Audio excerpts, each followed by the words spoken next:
Bala götürgündü, dağrı beriliş gerek, dağrını beriş gerek vraçtan keyin. Vraçka gelip, bardın aytıp beri, götürgün причинасын табып, анан keyin.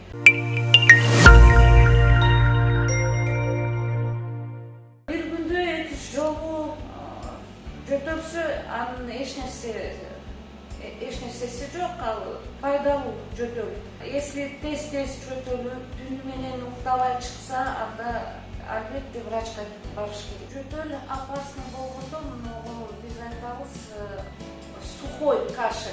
Тез жөтөлүп атканда, особенно балдар тез жөтөлүп кусканда ошондо опасно болот. Себеби кусканда биз айтабыз аспирационный синдром болушу мүмкүн. Себеби кускан тамак өпкөсүнө кирип кетсе, ошондо пневмония, аспирационный пневмония пайда болушу мүмкүн. Ошондон биз коркобуз. 5 жашка чейин эч кандай дары биз бербейбиз жөтөлгө. Берсек только дифференцированно бериш керекпиз. Себеби балдар жакшы чоң адамдай жөтө албайт.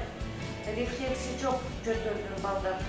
Ошон үчүн биз жөтөлгөн дарыларды самостоятельно ата-энеси берип койсо, какырыктар көп пайда болуп, бала жөтөлө албай, какырыктар өпкөсүндө калса, ошондо дагы пневмония болуп кетиши мүмкүн. Ошон үчүн балдарга 5 жашка чейин аябай акырын жөтөлгө дары бериш керек.